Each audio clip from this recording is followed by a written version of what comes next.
are we all ready? Britt? Hey, is everybody ready? We're all set? Okay. Good morning, everyone. Welcome to the Virginia City Council chambers. Those of you who are listening at home and those of you in the audience today, we'll call this meeting to order. It's Tuesday, February 7th, 2023. The time is 9 a.m. We have a very full agenda today, but we have one add-on. And before we start with appearances, number one, we do have an add-on, and I'd like to bring forward Jody Vest from the Rock Step Group. Come forward along with Chief Matson and Lieutenant Swetchen, our Community Resource Officer.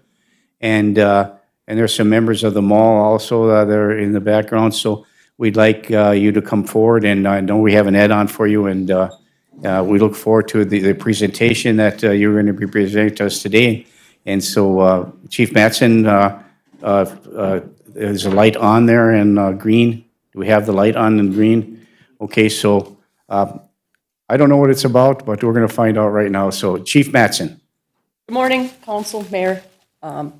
We have today our CCR team, Megan, Gabby, Lieutenant Swenson, who heads our Community Relations Officer program, Jody Vest, and Lynn from the Uptown Virginia Mall. We're here to present today a plaque for your guys' awesome partnership. Without you, our program wouldn't have grown, and we could not do what we need in our community for the needs. So the Virginia Police Department and City would like to thank you, the Uptown Mall, Rock Step Capital, and your staff for the support, assistance, and gratitude over the last few years. We greatly appreciate it.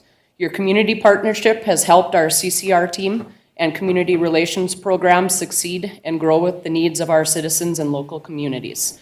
We greatly appreciate the awesome space for our remote office and the location for our staff. Without you, we couldn't have had this happen. So on behalf of the Virginia Police Department, we would love that you accept this plaque and hang it, and I hope our partnership continues for many years. Thank you.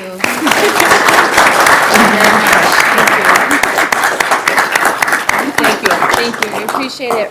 Rock Step Capital enjoys working in partnership with the police department and organizations so that we can provide community service and fill a need that is out there in our community. And so we enjoy working with you, and we appreciate that you are at our center. Thank you very much. Thank you. Thank you.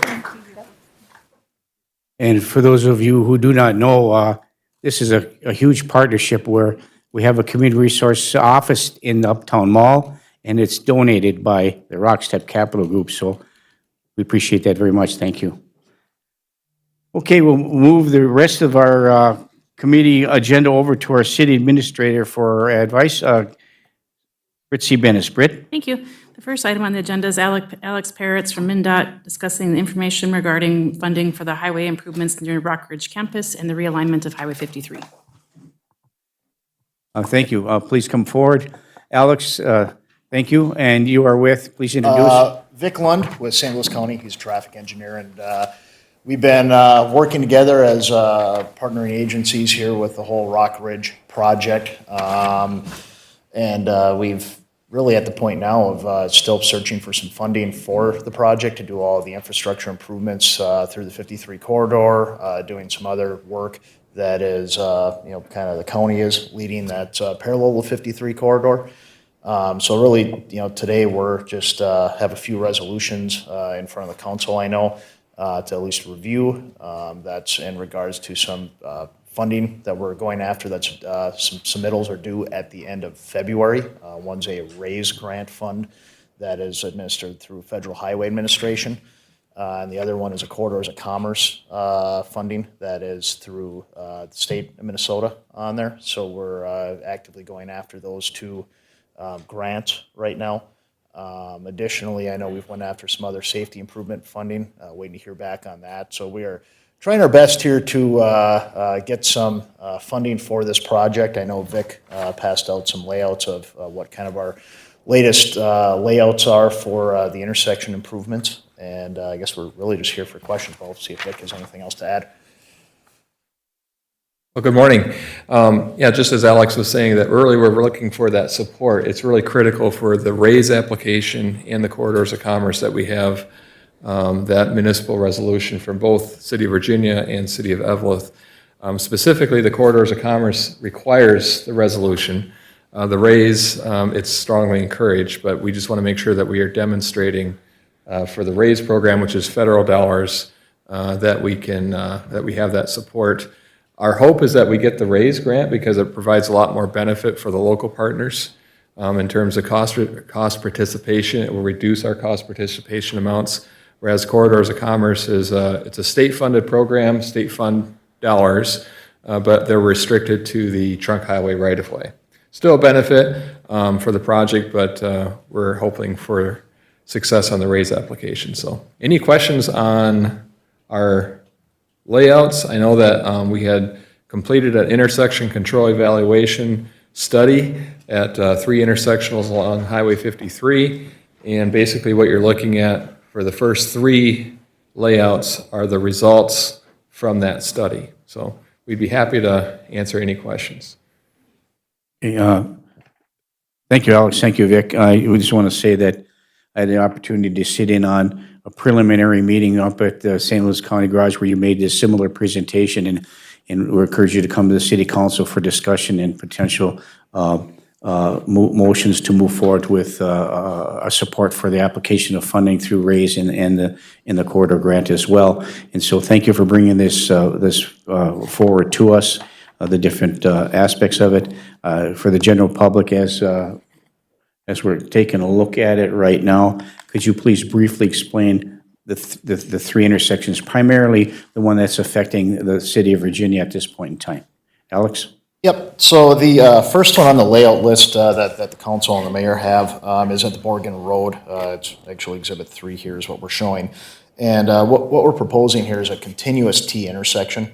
So this is, based off of what we kind of heard from feedback for the public of access to Midway. The safety aspect through here would pretty much allow every movement except the straight across movement, with the narrow median there being a concern. This is kind of the unique one because of the City of Evelyn is the west side jurisdiction, City of Virginia is the east side jurisdiction. So there is, we reached out to both entities to see about what the impact of that median closure is, and they were comfortable with the safety aspects that it provided more. Additionally, you'll see kind of the realignment here of Midway Drive, and that is to get back into a more standard, safer intersection, so it allows for some more decision site times, some more queuing, because we know that there is an access off of White Cedar that is through there that's coming out from the ball fields with the new schools, so it's allowing for some safe access there. Additionally, you can see a trail crossing, so there'll be ADA, bike, ped, trail crossings. Additionally, we'll be accommodating snowmobile, ATV crossings through there. Based off of some discussions we've had with the city, we're also looking at possibly adding some stuff that's not even on the layout of a turn lane into White Cedar, a right turn lane, and accommodate it for future work if the city, or when the city is going to be doing Morgan Road. So that's really the work that's within the City of Virginia. If I can make a comment on that. One additional comment I'm just going to make, Alex shared, is the reason that we included this intersection was this is the back door or the outlet for the new Rock Ridge School Athletic Complex. And so we're highly anticipating during those sporting events, right, we're going to expect that's where people are going to be leaving, in addition to Progress Parkway. And then we also expect that the majority of those folks leaving those events are likely going to be making a left turn to go south on Highway 53. And so this design is specifically meant to help make it easier to find an acceptable gap to make that left turn and actually improve the flow and ultimately the safety for those folks leaving. So thank you, and I see that you've made a potential adjustment to the footprint of this particular intersection by moving some of that new construction all the way up to White Cedar Drive to accommodate that as well. So thank you. Councilor Johnson. I would move to direct staff to prepare the proper resolutions for support for the next council meeting. A motion by Councilor Johnson to direct staff to prepare the proper resolutions for support for the two projects as requested by the Minnesota Department of Transportation. Is there support? Support by Councilor Freelieb. Is there any further discussion?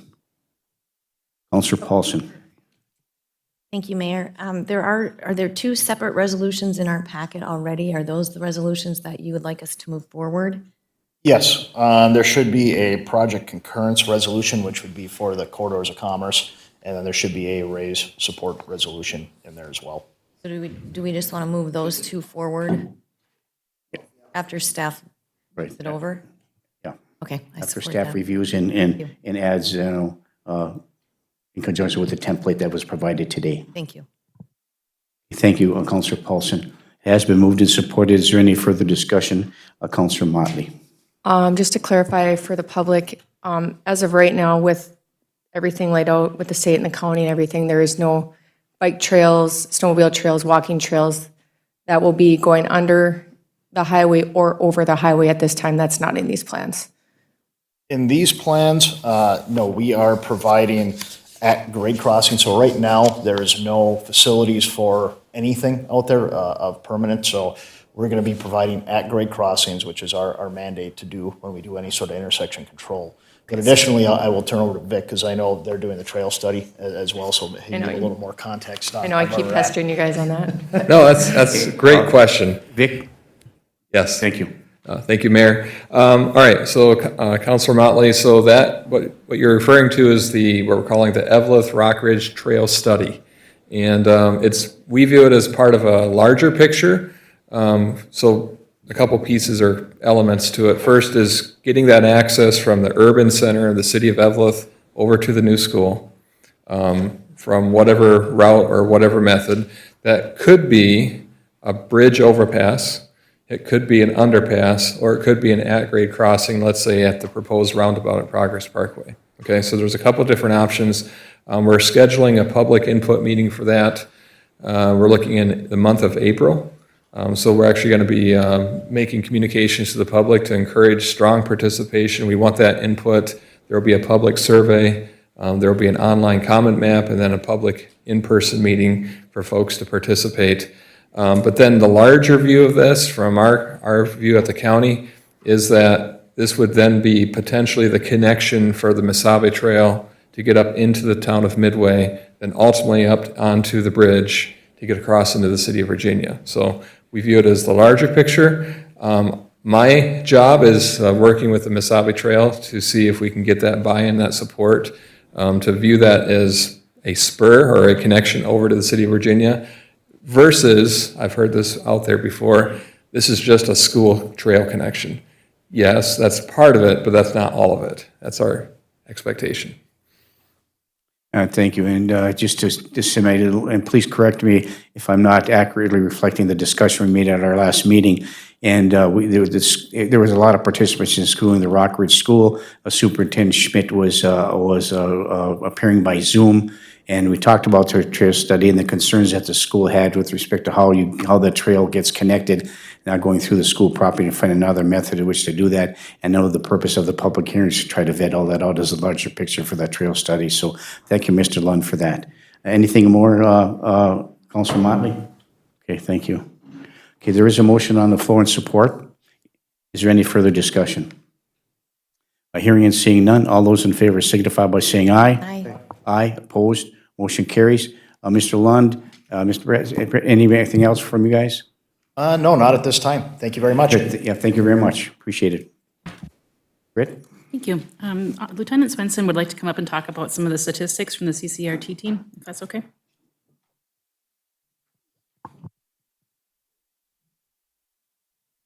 Lieutenant Swenson, just for the sake of, please announce your name and who you represent and your position within the department, and also if you would introduce your staff too, and what that does, and what does that acronym stand for. Welcome.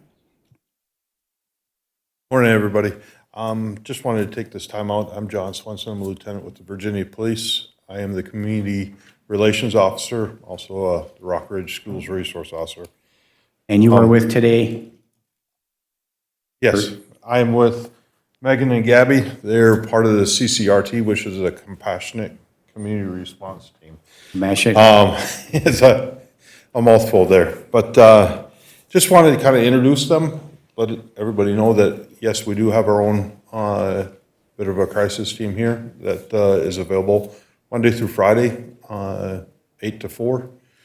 It provides another layer of services for the community, and we reach out to a lot of different individuals. Since the team has actually been formed, Megan was the last one to actually join the team, which would have been about May of 2021.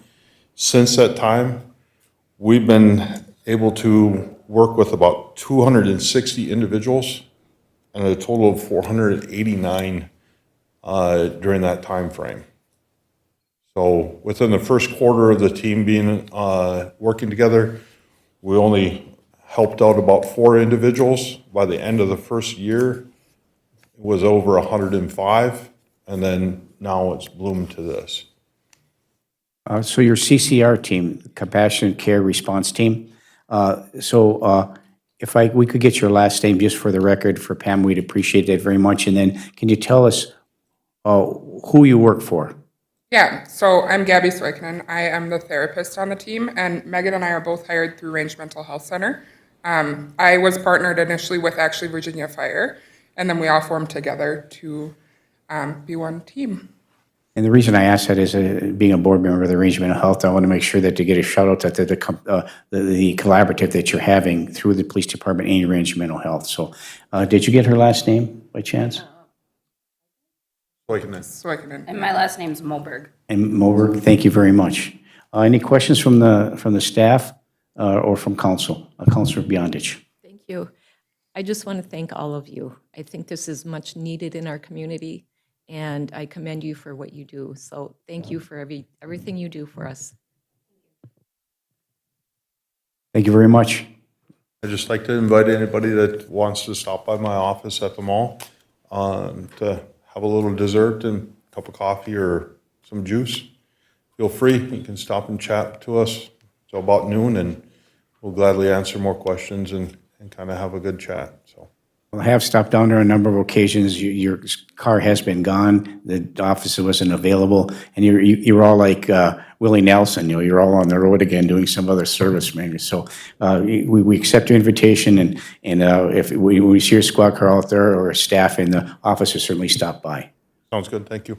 Yeah, I like chocolate with custard in it too. So, thank you very much. Appreciate it. All the work you're doing for us. Okay. Back to our agenda, Beth Pierce and Jim Mikowski from the Iron Range Tourism Bureau are here to discuss the Tourism Bureau. Morning, Mayor, members of the council. Thank you for having us. For those of you who don't know me, I'm Beth Pierce. I'm the Executive Director of Iron Range Tourism Bureau. We are a nonprofit destination marketing organization serving communities from Pemmican to White Lakes, funded primarily by the local option lodging tax. State law requires us to use that money to promote the area in which it was collected, which we do through a variety of methods.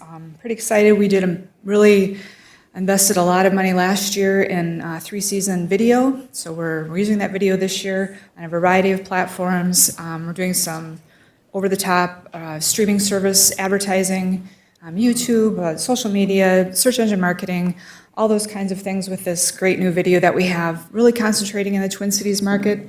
In the past, we've done, of course, the Twin Cities market's our biggest feeder, but we've done some kind of border state, Chicago campaigns, I guess you could say. We're really going 100% in with the Twin Cities this year to see if we can really push the needle in brand awareness of our region, and with this great new video that we have, really get more people interested in the Iron Range. So we're also doing, of course, some Spotify flights, print ads, our email blast, all those kind of traditional things. This past year, we hired a full-time social media content creator. We're launching a new website in a couple of weeks here. So lots of exciting things. I have to say, in the 10 years that I've been in this position, I've just seen the tourism product elevated so much. It's really exciting. People are starting to to see what we have here. Local people are starting to see what we have here and understand that we can, that people want to visit us. So this is great with new events and new businesses and trail development. So there's lots going on. We estimate that about just over 500,000 people, overnight visitors, came to our region last year in 2022. They probably spent, we estimate, around $80 million. There's another 250 to 300,000 folks that are here as day trippers or were staying with friends and family, and that's another $25 million or so that they've spent in our area. So that continues to grow. And so thank you for your support of all the projects that support tourism and the travel economy. We are looking forward to working more closely with Iron Trail Motors Event Center. We have a great partnership with them and some plans this year to do some targeted marketing and outreach to different kinds of groups that might be in the conference markets, so that's exciting. We encourage you to be involved. Britt is on our board. Jim Hunt recently joined our board. I recently joined the Virginia Foundation. Caesar, my staff, is on the Lyric Center board. He's also a Laurentian Chamber ambassador. So we've done some great things with Revive Virginia. So I feel like we are good partners, always open to more ideas, and invite you to stop by our office at the Mesabi Station anytime you want to talk more about tourism. But we have a certified tourism ambassador program that is a great thing for our communities. We have the Spirit of Hospitality Awards. I sort of manage the grant program through the Trails Task Force, and we have a sports commission. So there's lots of ways to kind of get involved if you would like to do that. And I want to mention I read the paper, and I saw that you're talking about looking into developing the mine pits and sort of what can be done there. And I think that's a really great and exciting thing. I would encourage you to think about things that aren't offered here, like rock climbing or ice wall climbing, or things that we don't have, and also to bring some of those outfitters or tour operators in early to find out what they think the demand is and how they could benefit some of that development. So anybody has any questions for me? Or I will turn it over to my board chair, longtime board member, Jim Makowski. We do have a couple of questions. Before we go to Councilor Motley, I just wanted to say that back and forth to the metro area, I see those billboard signs, mesabarange.org, and I have a lot of parts. What does that really mean? And gives it spirits a conversation about what mesabarange.org is all about, what tourism board is all about. So they are effective in many ways, and so we get those inquiries from the metro area as well. So thank you. Councilor Motley. Your presentation is exciting to me because I am super excited about the possibility of us, long shot at this, but the possible trailhead somewhere at the end of the main street with opening up the mine pits that are not our property. But I can't think of a better way to bring tourism downtown and try to revitalize the area. Outdoor sports, everything is huge.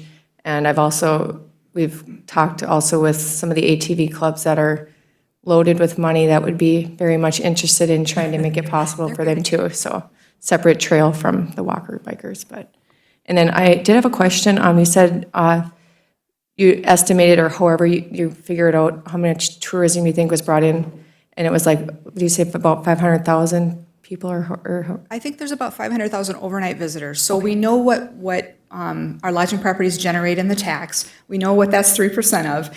We know that travelers to areas like ours, studies that have been done by the University of Minnesota for the Mesabi Trail, actually, but for Grand Rapids and for Park Rapids and for Bemidji, Otter Tail County, visitors spend about $154 per person per night.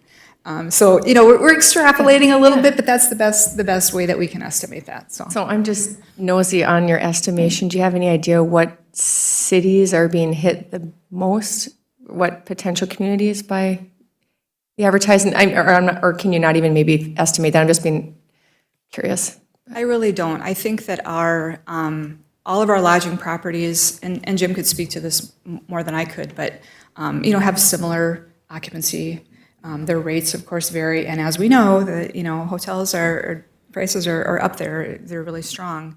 As far as what people are doing while they're here, we haven't done a conversion study in a long time, but I think that outdoor recreation is a big reason why people are here. That's why I was kind of, Yeah, the number one thing, and I encourage you, if you do develop some of these mine pits, think about hiking, because we don't have a lot of dedicated hiking trails here. It seems that we should, but we really don't, and that's the number one thing that people do when they travel outdoor recreation is hike. So- completely agree with you. That's why I was curious if you were going to throw Chisholm in there or not, because their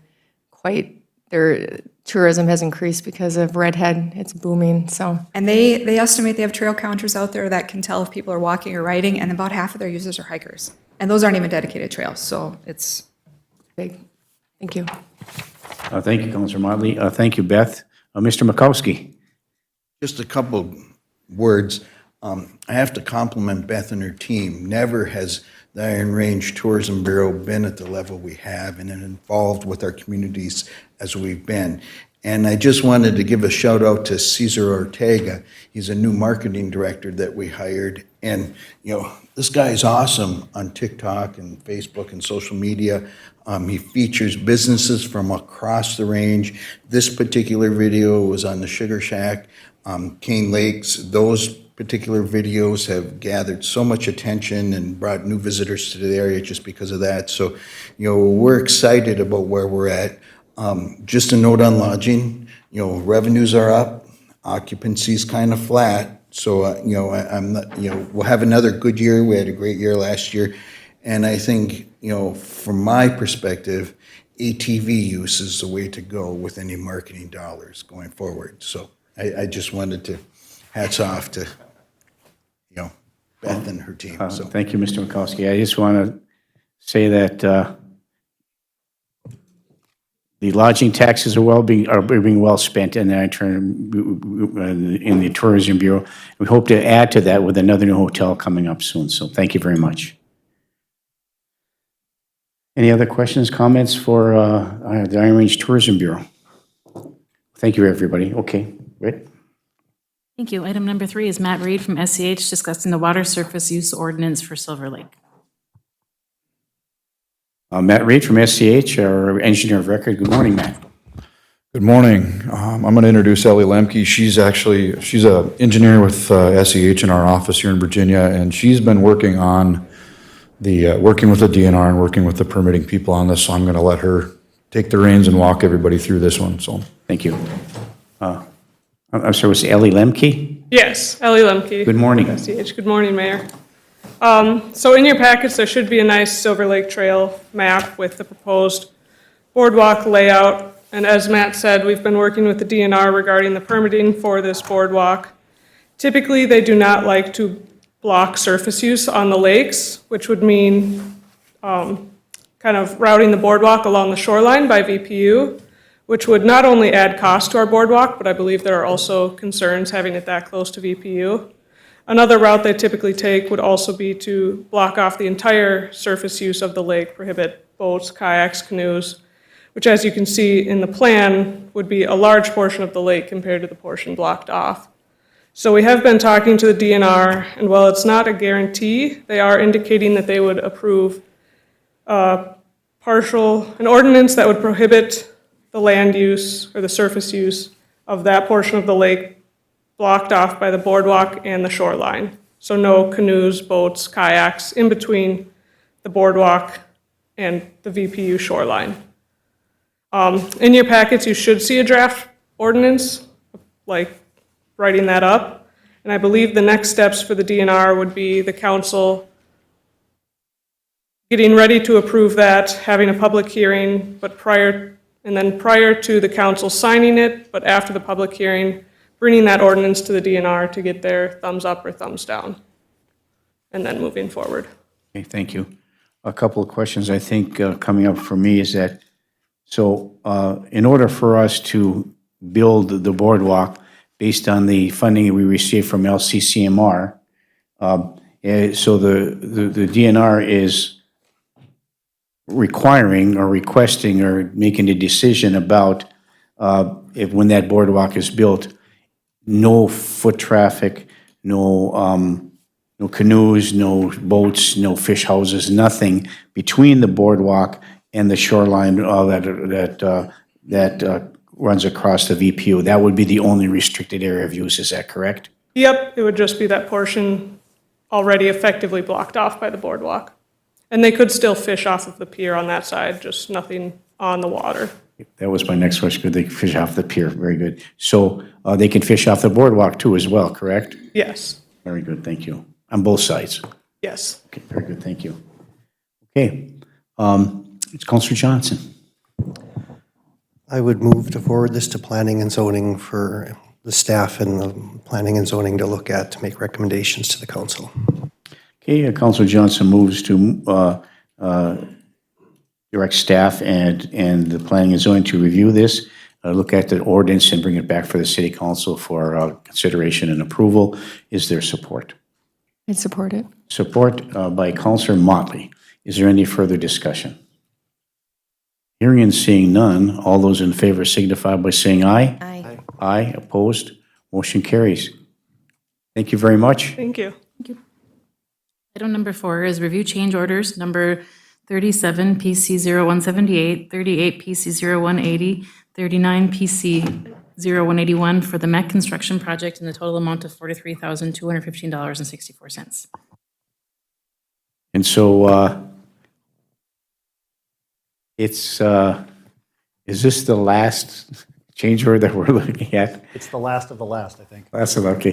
Please welcome, introduce yourselves, and welcome to the council meeting. My name's Chip Jacobs with CMT. I'm engineer with CMTA. Eric Wedge with DSGW Architects. Good morning. Good morning. So, a brief explanation of change order request 37, which is also PCO 178. There are 3 items included in this change request. The first is related to ice sheet maintenance and plumbing code review. The state plumbing official felt that there was a risk of backflow prevention or backflow associated with the flooding hoses, and so he requested that we put what's called RPZ in the plumbing line that feeds this, and this RPZ has a cost of $17,374 embedded in this change order request 37. However, that backflow prevention device has pressure drop associated with it, and because the city has relatively low pressure at that location, we also required increasing some line size that feeds the hoses so that we had adequate water pressure. There's an additional $6,909 for that line size increase. So those are the 2 parts associated with flooding. The third item embedded in COR 37 is $1,351 for B3 metering, which are required by state because it's a state-funded project. Okay, thank you. I have one quick question. The hose size increase was it from 2 to 4 inches, 4 to 6 inches, the hose line increase? I believe it went from 1 inch to 1.5 inches. 1 inch to 1.5 inches. Okay, thank you. Moving on to change order request 38 and PCO 178. This has a total value of $4,445 and some change, and that change order request is related to the installation of a draft-inducing fan on the fireplace in the convention area associated with the fireplace is quite sensitive to pressure changes in the building, and because there's hundreds of thousands of CFM, cubic feet of air moving around the building, it's very difficult to manage the pressure that closely. So this draft-inducing fan actually has a pressure controller on it that maintains the proper draft for the fireplace. And we've been having problems with that earlier with the pilot light and going on the gas smell and those kinds of things. This will alleviate that? Yes. Okay, thank you. Change order request 39 PCO 181 has 2 components. One is there was a room that was intended to be a surveillance room that became an IT room, has quite a bit of technology in it, and requires cooling. So there's $9,253 associated with the installation of a mini split air conditioner for that room. And the next one, I can't read my writing, $4,678 associated with the improvement to the ice machine room, where they were trying to cool and clear the room of refrigerant in the case of a leak. And the two designs were not associated with each other, so we had to make some modifications to the ductwork in that room in order to better ventilate that space quickly. Okay.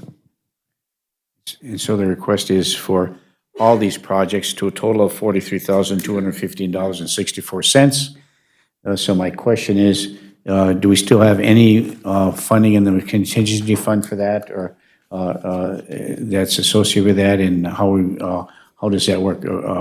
Would you have an answer for that, Eric, by chance? Or do you have any more information to disseminate?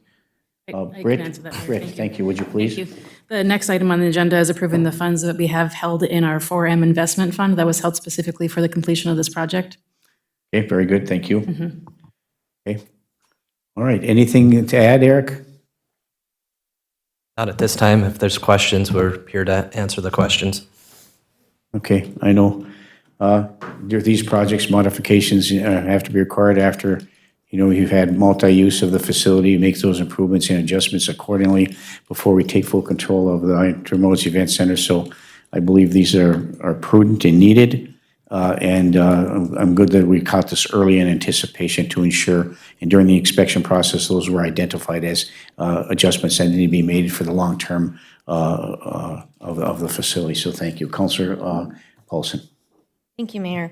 So this was a little confusing in our packet. There were so many pages of different, like, what it is, and I was trying to read I mean, I'm not a mechanical inspector, don't understand, but in the original layout and plans for each step, and I'm so sorry, I couldn't hear you. What company are you with? CMTA Engineering.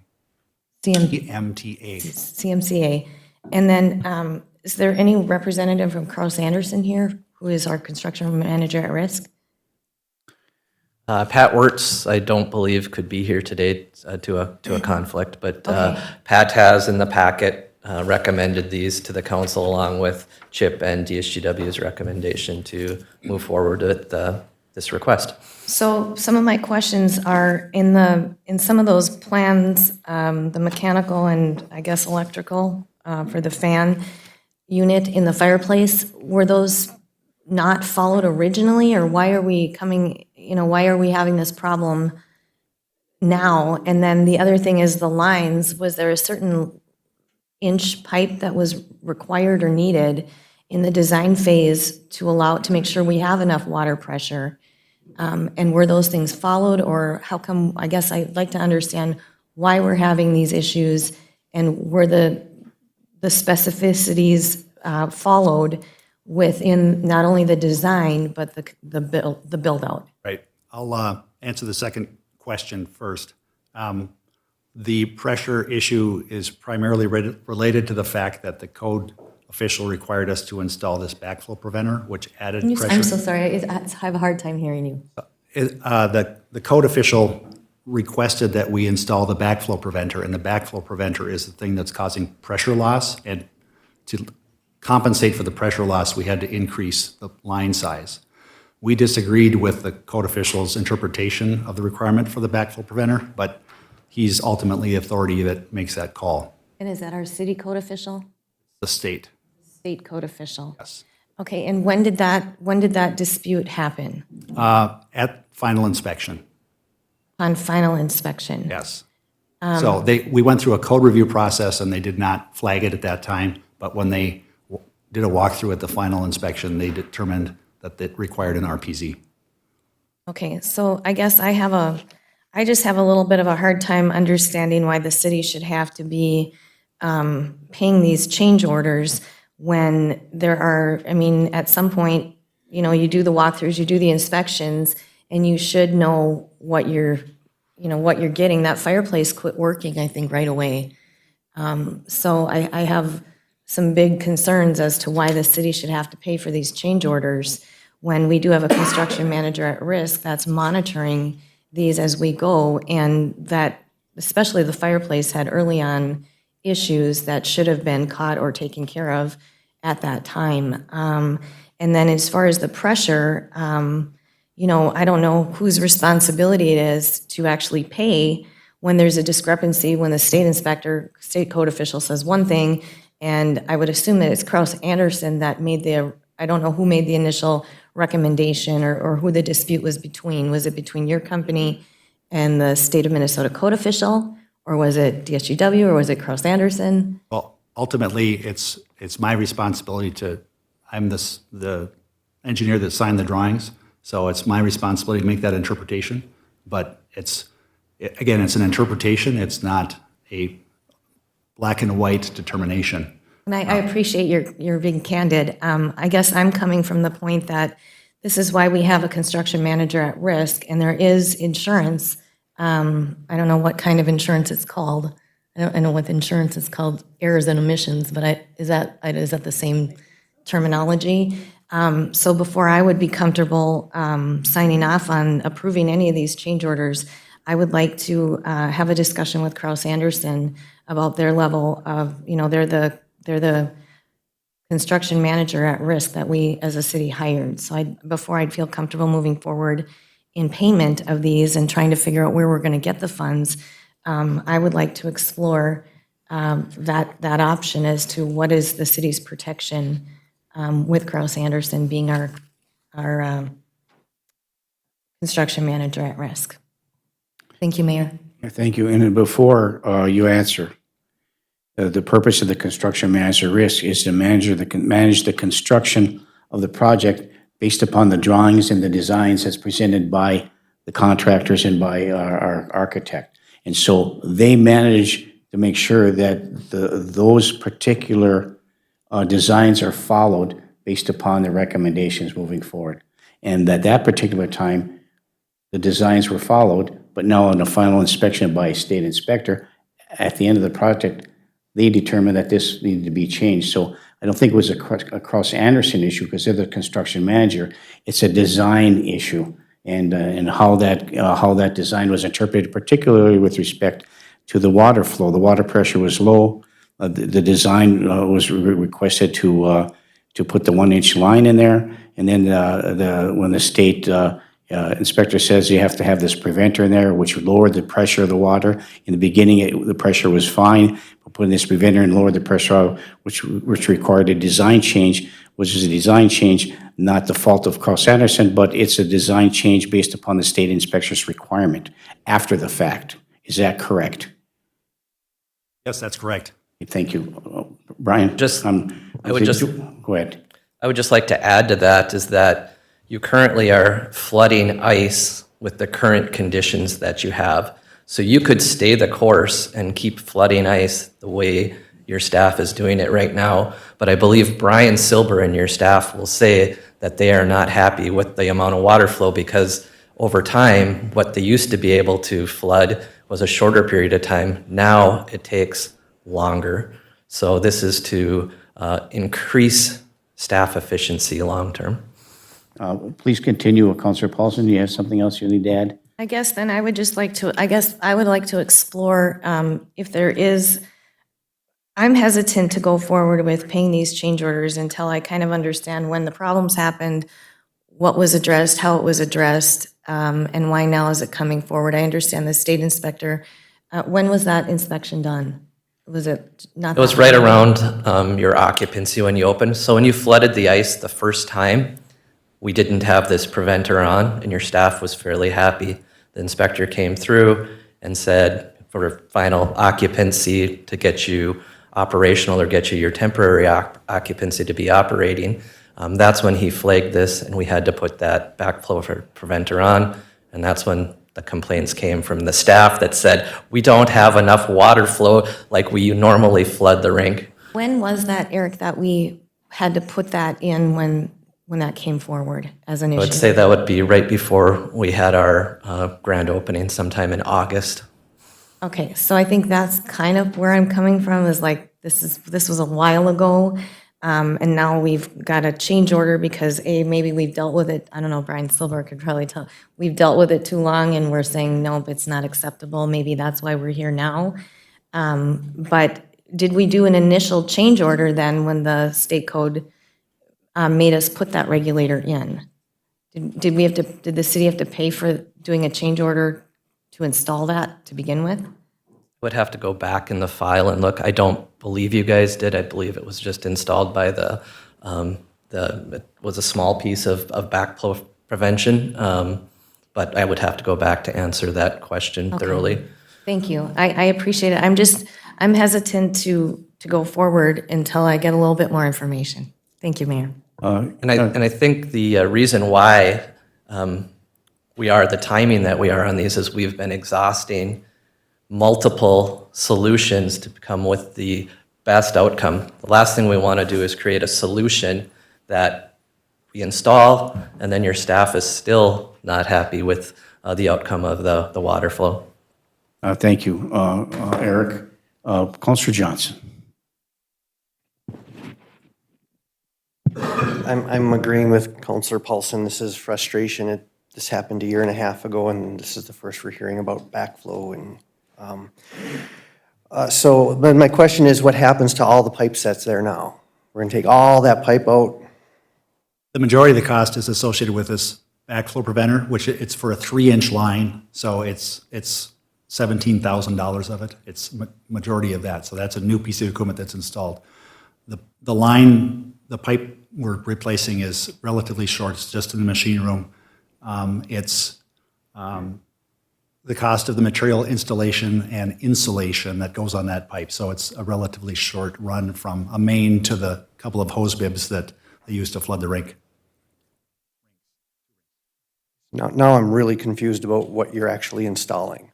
Because my understanding, and what you said, is that we installed something that reduced the pressure that's coming out of the hose. And that's what the staff are not liking. And now we need a $17,000 piece of equipment and a bunch of, I was looking at the elbows and the lengths. I'm just trying to understand why. At initial installation, when the code official came through, there were RPZs put in the 1-inch lines. I don't know what an RPZ is. It's called a reduced pressure zone backflow preventer. This RPZ was installed on the terminal lines that go to the hoses. They created a great deal of back pressure. We directed the contractor to do that at no cost, but because it had significant pressure drop, we looked at a number of different solutions, and ultimately what we decided was, and because of the code official's concern with backflow throughout the process water, which feeds the Zamboni, which serves a number of things, he said he wanted the RPZ moved back onto the 3-inch line, and that's where that cost is coming from. So it's going back at the water service. I appreciate that clarification. That makes a lot more sense to me. Right. So I appreciate that. My other concern is that with the fireplace, did we not know there would be drafting with 100,000 square feet? This wasn't something that your computer model said, hey, be careful? The fireplace it's designed to have it's capable of having a draft inducing fan on it, but it was not specified to have one originally. So this is a component that was added, but the ventilation and the fireplace are specified by different groups within the design group. So I can't say whether it's a lack of coordination or the fact that we didn't anticipate that this was going to be an issue. So it's an added component. Okay. Thank you, sir. Thank you, Councilor Johnson. Okay, anybody else? Okay. So you're looking for a motion to approve these change orders. We're looking for a motion on this change order request on finance resolution number 4. Is that correct, Britt? Correct. Okay, thank you. Mayor, if I may, these are the final change orders for this project. So once these final change orders are completed, we can get our certificate of occupancy. The state is still holding about $800,000 of our money that we cannot access because we don't have their certificate of occupancy. Very good, thank you. Looking for any type of motion. So excuse me. Please do, Councilor Freely. So this work has been conducted, concluded, and completed, or is pending to be? It's pending to be completed. And there's some safety issues with regard to like gas escaping from blowing out pilot lights and so on and so forth, correct? I can't speak to whether or not the fireplace is currently being used. Oh. Not being used. Yeah. but we have one, so it should be lit.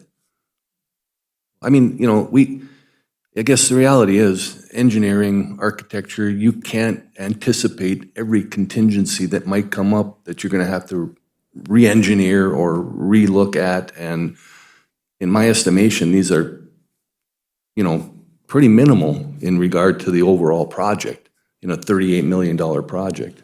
I mean, so I'm comfortable with your assessment of the needs that have to be addressed, and I'm assuming there's contingency monies that are available for us to pay for that, because that's what we did, was put monies aside so that we would, in the anticipation of this kind of thing happening. And there may be more that would come to bear eventually as well.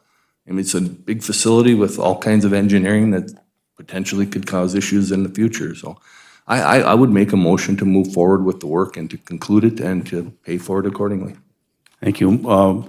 And once we get the certificate of occupancy, we receive the $800,000 for the state and move on with our project. So it has been moved by Councilor Freely to approve the change orders. Is there support? Is there support? Support by Councilor Barnzelli. Is there any further discussion? Councilor Beyondich. First of all, I'm confused on how we're doing things. When an item comes up, are we supposed to make the motion support before we have discussion, or do we just have discussion? Well, we had a presentation of what needed to be done. In the packet, there's a change order requesting that we approve this to have done. And so we've had the discussion about it. We're educated about what the project is needed. And so at this point in time at the committee of the whole meeting, it's a request by our staff to approve this change order at this level pending formal approval at the council meeting. Okay, so any item on this agenda we can discuss before we make a motion? Certainly, Okay, so I wanted to clarify that. certainly. So how much is left in that contingency fund? That's a great question. I don't suppose you have that with you, Brian. And Sherry is in here, so Brian Silber, our Park and Rec Director, is sitting in the back. Would you have any idea? None, okay, so thank you. So I'm not real comfortable until, I mean, I wish Sherry was here. I wish we had the information on that contingency fund and what is available. And then how long can things come up that we would be getting change orders for on this project? The understanding is this is the final request for change orders before we are issued a certificate of occupancy for that facility. And upon receiving that certificate of occupancy, the next item on the agenda is the resolution to transfer from the investment account or with the investment funds. We'll do that after that. But we get $800,000 that's being held by the state. Once we get the certificate of occupancy, we get that money. Is that correct, Britt? That is correct. Okay, thank you. So where did that 800,000, did we put that in the project Nope, at the that's- beginning? Nope, that's state bonding money that the state put into this project that they will not release until the building is complete. Okay, but we don't know exactly what we have in that contingency fund. I'm looking right now as we speak. But yes, Okay. that 800, we have 1.5 million in the 4M fund, and we also have 800,000 in the state. We So have that 1.6 contingency million. fund, is that used just for repair? Because we had projects that we were still going to complete in that arena with the mural and some other things, but we were told there was no contingency funding left. So I'm, number one, how much is in there and what is it used for? It must be used for construction of the building, Okay, thank you. which would relate to these change orders. Okay, thank you. Okay, and in the event, there's no contingency money. In the event, if this approved, for that purpose, the $800,000, the additional money that's come once we get the certificate of occupancy, can that money be used to pay for this? Yes. There you go, thank you. Councilor Paulson? Thank you, Mayor. So on page, oh gosh, I don't know what page it is, but it's, I think it's a document from CMTA. It lists, the way that this was put together, I really would have liked to have like a spreadsheet with, this is the change for which item and then the amount. So we've got AHU-6 building pressure, boiler enable and warm conditions, energy recovered chiller, AHU-3 supply fan, AHU-2 damper coordination, solar wall condensation. I would assume that anything with that solar wall should be under warranty, so that's confusing to me. Boiler venting leak, snow melt pit drain valve, security room 215, ice machine room ventilation, B3 metering, ice sheet hose, RPZ pressure. So it would have been nice to have those in a spreadsheet document so we can understand. And then, Mike, I would question right away, are these design flaws? Is it building code issues with the code official from the state of Minnesota? And then as well as, is there warranty on this? But going forward, I don't want to support paying this out of any contingency fund until I get some satisfactory answers as to those issues and where they're stemming from, if there's warranty, is it a design flaw? And then somebody has to have insurance when things like this happen. Why does the city have to pay for it? Every contractor has insurance for these types of situations. So before I would feel comfortable going forward, I want to explore that. That's number one. And number two, I'd like to understand from our city attorney, whatever the vote count is it 4-3 today to move it forward to the council, but 5-2 at the council level to spend the money? Or is it 5-2 today to spend money going forward to the council? Mr. Lindsay. Thank you, Mayor. Simply to move the matter forward to the council, to the regular council agenda for decision would just be a standard vote. Okay. Simple majority, but then to actually outlay the funds would require a more significant. Okay, and I think I would like to add on, in order for me to feel comfortable voting on this, even at the council level, is I'd like to have those questions answered before that time. Thank you. Okay, thank you. All right, Councilor Johnson. Thank you, Mayor. I'll be voting to move it forward, but I would like to see some of that information to an easy-to-read spreadsheet and a little clearer explanation as to why the fan wasn't installed originally as part of the design. It's a big building. To me, it would make zero sense to not put everything in place to make it a safe thing. So I'd like to see some of that information too for next Tuesday's meeting. So I will be voting to support this. But I would like some answers on Tuesday before I vote to pay for it. Well, thank you, Councilor Johnson. So it has been moved and supported to move it to the council meeting for additional discussion on formal approval. Is there any further discussion? Councilor Motley. So Counselor Paulson, was this something, just because I'm new and listening to everything that's happening, is this something where you feel Kraus Anderson should be covering this and not the city of Virginia? Or help me try to understand where this is. May I answer, Mayor? Oh, yes, Councilor Paulson. My understanding is that Kraus Anderson is our construction manager at risk. So if there is some issue going forward with whatever these are and whatever the reasons may be, I believe that Kraus Anderson has the responsibility to, I would say, correct the issues. And that's why they have insurance. So before I move forward saying yes to anything, I guess those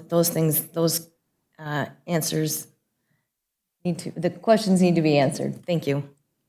Is that ever something where we can make a motion to see if they'd be willing to cover the cost? Is that something we can do before we just?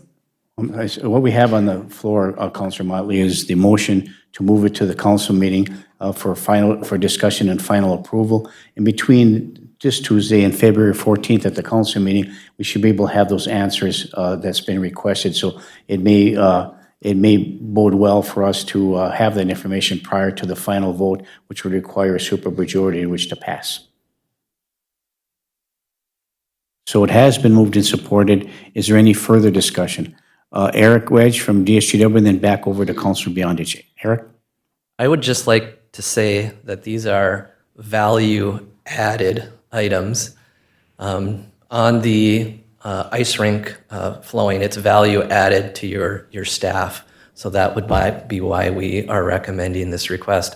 On the induction fan for the fireplace, Had we specified that in the original construction documents, your bid prices for that fireplace would have gone up by the amount of what is being requested here. And then on the security room side in the air conditioning, that office next to Brian's room started out when we started construction as a security office. There was going to be a desk in there, and as the city moved forward with other bid packages and added cameras and surveillance, more IT equipment, higher-end IT equipment, the heating load of that equipment increased. So that air conditioner is adding value to protect your other investments that you made a significant investments with surveillance and your computer system there. So these are all, in my opinion, value added above and beyond the original scope of the work. Thank you. Thank you, Eric. Councilor Beyondich. Thank you for that explanation. When the state comes in and does something like that, where they want things changed out, and I guess I'm kind of hung up on that, is why is the city on the hook for that when your original plan, if I understand you, had the more water volume coming through and the staff was happy with that? And then at the last minute, the state steps in and says, nope, you have to have this. It diminishes that water flow, and we have to pay now for that. I guess it's kind of like an unfunded mandate that they come in at the last minute and then we have to spend more money. It's unfortunate that happens, and that's why we have code review process where they go through the drawings to look for those sorts of things. But that's not an unusual occurrence, and it does happen periodically, particularly with final inspections such as this. Thank you. Has this happened in other arenas that have been built, and is it a common problem, or is this just a one-time, we're the lucky ones to draw the short straw? I guess I couldn't answer that. My opinion stands, I don't believe an RPZ is any appropriate type of device to be used in this application, but that's his call. So once again, And I would just add that we could have had a different inspector and maybe a different outcome or a different result. We did submit the documents to the state of Minnesota, and they did come back reviewed and approved without this requirement. And then, as Chip said, when the inspector came through, this is when he flagged it right before we were ready to have occupancy of the facility. So that is the challenge that we have to deal with here today. is there any pushback that the city can do that it was working properly and they approved it in the beginning and came in at the last minute and now there's a significant change order? I would say the reason why we've brought this to you at this time frame is because we've exhausted all other explorations of opportunities on how to solve this in a more economical fashion. Thank you. Okay, thank you, Councilor Beyondich. So it has been moved and supported to bring this forth to the City Council for final review and approval or not approval, and with some additional information that's being requested by council, and for staff to provide along with our construction manager and our entities involved in this project. So it has been moved and supported to bring this forth to the City Council with additional information for final review and a formal vote. Is there any further discussion? Hearing and seeing none, all those in favor signify by saying aye. Aye. Aye. Opposed? Motion carries. Thank you. Thank you. The next item on the agenda, as I mentioned, is a resolution to transfer the remaining funds that we had invested into the 4M fund to the city's general fund. This is a twofold question. Because we're getting to the end of the VMEC project, we want to clean out the 4M fund. We also need to clean out the 4M fund because we put non-taxable money into an investment, and the IRS only allows you to do that for a very short period of time. And if we do not take it out of the 4M fund by April 1st, we have to pay taxes on the entire amount we invested, which was $4 million. I will move transfer of the funds. Councilor Johnson moves to approve the transfer of the funds from the 4M account. Is there support? I'll support it. Support by Councilor Motley. Is there any further discussion? First Counselor Paulson, and then Counselor Beyondich. Thank you, Mayor. So of that, the transfer is going to be $1,501,683. Correct. And then how do we earmark that or account for that in, so does that go into a different general, not into our general fund? Nope, this is money that, from the bond we took out for the MEC. So this is actually needs to pay back the general fund for everything we fronted for them while there was a period of. Okay.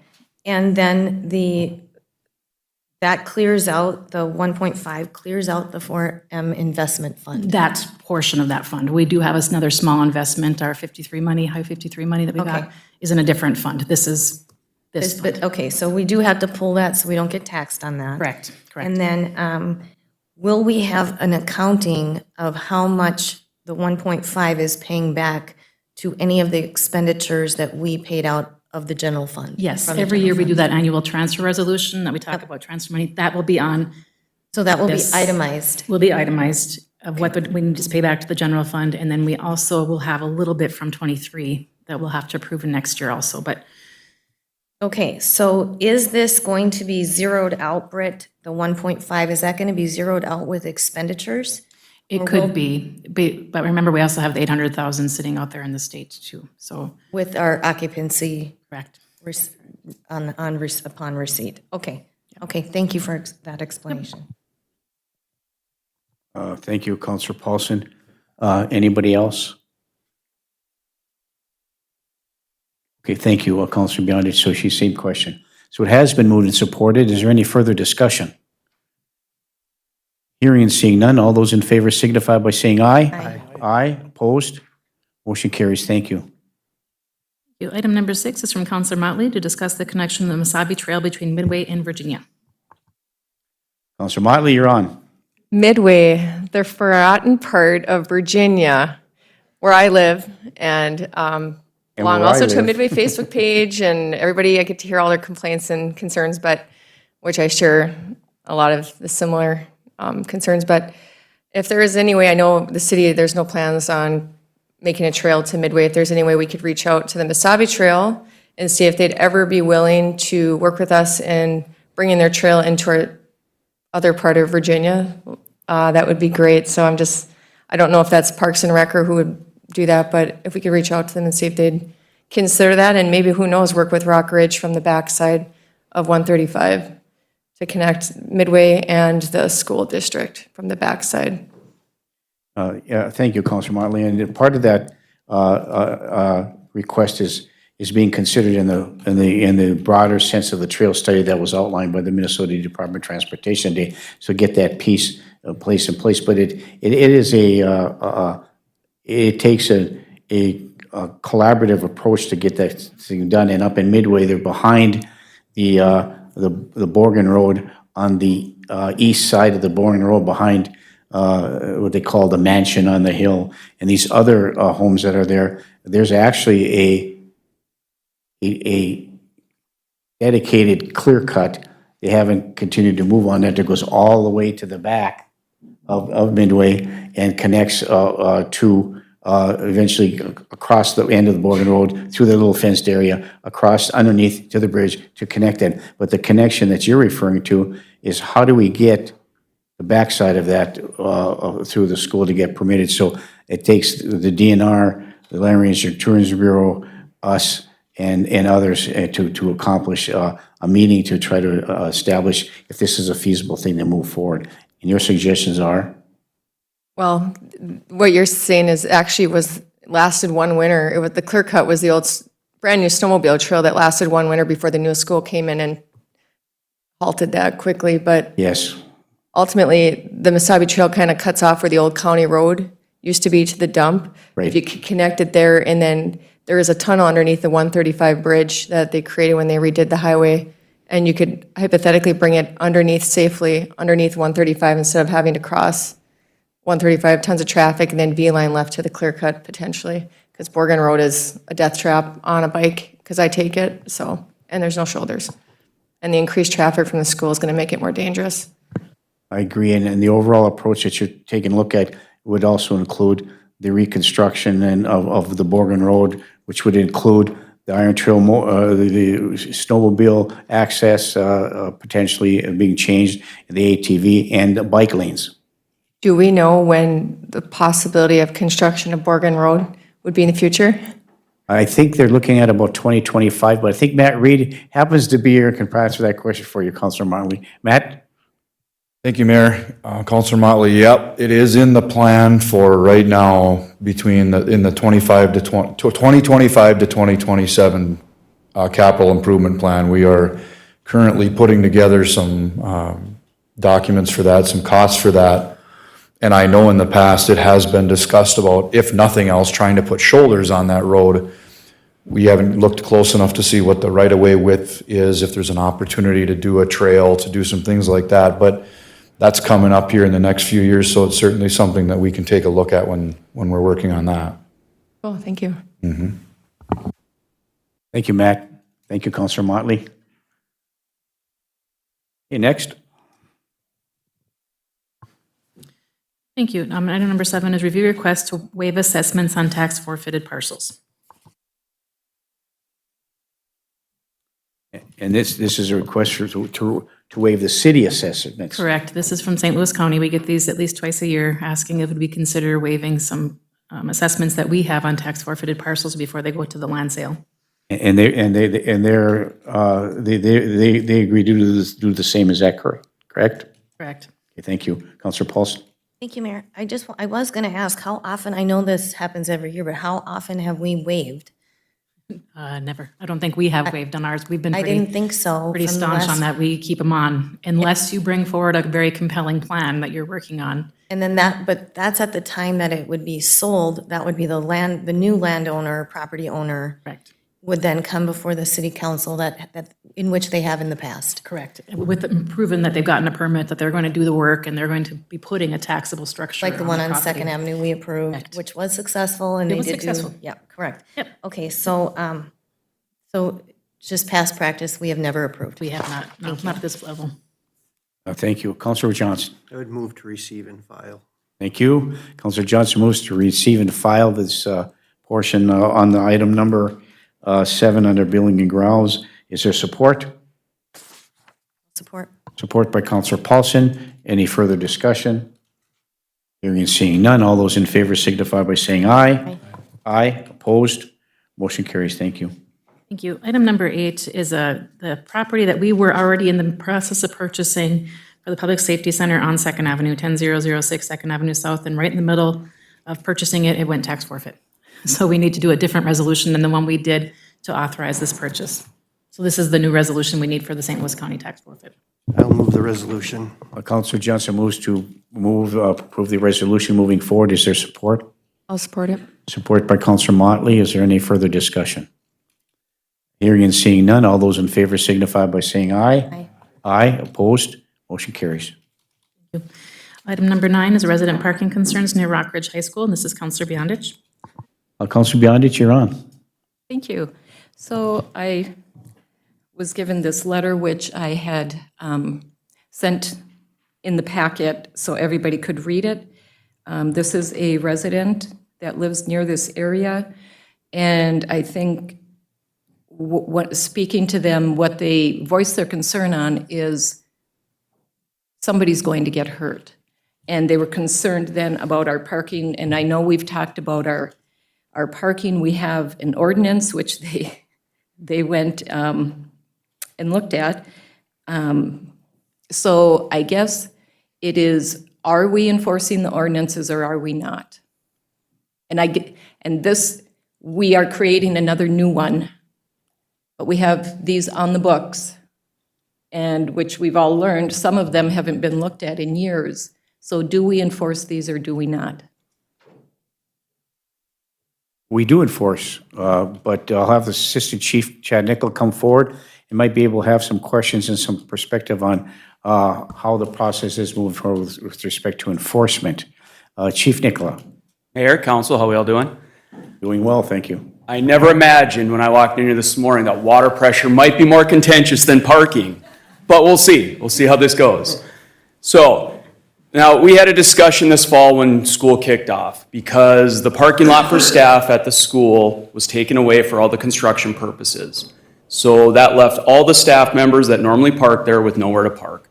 So the decision was made, in speaking with Britt and Chief, that we allow calendar parking to be relaxed during school hours only on 5th and 6th Avenue and down 3rd Street pretty much to the 800 block. Again, the concern is if we didn't do that with all the staff and students that had to be parking there and the added number of students that are coming from Evelyn and Gilbert quite often as well, we would have cars lined up on one side of the street all the way down and beyond A Street. Having those kids walk that far, especially after a snow event when sidewalks are not being cleared, that creates a safety problem. So that's why we decided, you know what, at least for now, we will allow the calendar parking to be relaxed in those areas. Is it a perfect plan? Heck no, absolutely not. And especially with all the snow that got dumped in December, we saw our narrow roadways become much more narrow. Luckily, 5th and 6th Avenue, especially 5th Avenue, tend to be some of our wider roadways here in town. But still, we see that they're getting more and more narrow. Especially the last 3 weeks or so, our officers and our parking monitor have taken turns going out, and anytime we see the vehicles that are parked too close to the intersections, because we all know what happens when a student is running late, what do? They try to find the closest parking space and kind of nudge in just at the end of the block, but now they're all of a sudden blocking the sidewalk as it comes out. They're too close to the intersection. It makes it difficult as people are pulling out. But unfortunately, what residents don't understand is when our officers or our parking monitor go down there and issue a citation, it doesn't mean that that vehicle is immediately going to be moved. So the vehicle still sits there. So what we've been doing the last couple of weeks now especially is our officers will make sure that we go down there mid-morning sometime. Those are those people that were the last ones getting to school generally. They'll get a citation. And then what happens is a lot of students at lunchtime, they leave to go grab lunch or go do whatever, and then they come back and we get a bunch more that decide to nudge in on the ends. Well, they get another round of citations. So we're hoping the message is being sent, but again, it's not going to solve it immediately. If I was a resident down there, I'd be frustrated too, absolutely. But again, I'm all ears. If somebody has a better solution, and if we want cars lined up all the way down to Southside Park, I don't know if that's a better solution. Trust me, we went round and round about it. We really didn't have a great idea at the time. So if there's something better, parking ramp that we can throw in there in a matter of a couple of weeks, that'd be awesome. But for now, we're all just kind of holding our breaths until the school opens up in Midway and we can hopefully solve that problem down here. So. Thank you, Chief. We just stay up here. We may have a couple more Absolutely. questions for you. I got backup too, so. Good to have the chief with you. So, Counselor Beyondich? Thank you. And I think it's more of where they're coming from. It is frustrating. As long as you're issuing citations, I'm sure that's fine. I think the big concern is, like when you mentioned, when they're encroaching on those corners, school buses are coming around those corners and they don't see the kids. Yep. And they're just kind of holding their breath and hoping nothing happens to a student or a pedestrian because of the way the parking is. So if you're out issuing citations for those that are late and encroaching, and I understand parking is an issue for the school, but this is coming more from a safety standpoint for the students, the pedestrians that are walking, the school bus drivers that can't see when cars are parked that close. So it's a safety concern for our residents. Absolutely. You know, and I think a lot of us have seen in the mornings as you're driving down A Street, the walkers that are trying to get to school. And A Street is a terrible spot for them to cross, whether it's at 4th Avenue or 5th Avenue, 6th Avenue, it's terrible there. And people just aren't paying attention. There isn't a stop sign at 5th especially, so it's dangerous. Well, that's where we would have a lot of our students is parking down on that side, and we'd have that many more pedestrians trying to cross when it's already a busy traffic time as people are trying to get to work and whatnot. So again, that was something we definitely took into consideration, was trying to keep all those cars parked north of A Street. I just think we'd have a lot that would wind up down further than we'd really want them to be. So again, it's not something that haphazardly we just decided, okay, we're just going to let it go. There's just not a lot of good options when we have that many bodies coming into town that time in the morning. Well, as long as you're issuing the citations and watching those corners, just for the safety aspect of the students and the drivers that have to maneuver through those obstacles. Thank you. Absolutely. A couple other parking ones real quick. So, I know the 2-hour parking downtown keeps coming up and whatnot. And again, it's something we deal with an awful lot. But again, you have kind of the two factions on it. You have some people that maybe work in the downtown area would love to be able to just park in those spots all day long. Okay, wonderful. But then you have the business owners that are like, I want people moving. I want those spots available. So, and again, we hear it from both sides, and it's not easy. The other one I keep hearing a lot of complaints about is, between pretty much 6 o'clock and 8 o'clock at night. And oh my goodness, a car can't even get down our street. Well, again, right now with snow, everything is kind of getting packed in and it's tough. That's that switchover time. If the council wants us to send officers out there at 6 o'clock to start writing tickets, we can do that. But you are going to have a real mutiny on your hands when you have Grandma Johnson that is sitting at home and she typically tries to get out there after the 6 o'clock news, 6:30 time frame, and all of a sudden at 6:15 she got a ticket. She's not going to be very happy. Little less the person that went and dropped their kid off at hockey at a little after 5, and all of a sudden they're going to go pick them up at 7, and they've got a ticket where they would have come back and parked on the right side. So there's not a lot of good answers there. There really isn't. Again, if somebody has a suggestion, just let us know, because we do. We hear it a lot too. I get calls constantly on the parking side of things. If there was easy answers, we wouldn't be up here every few months discussing it, right?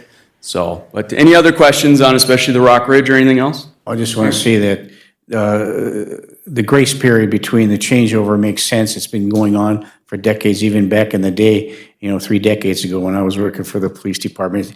It works. During the daytime, other hours of the days when you're parking there all day long, the parking monitor and the police department, when they have time, will issue those citations for calendar parking. But the changeover grace period makes sense. It has worked. And there hasn't been any significant issues as a result of that. Absolutely. So if an emergency vehicle and he gets by, we make the adjustments to ensure that happens. So thank you. Councilor Beyondich, anything further? And you thought the other issue was the hot topic.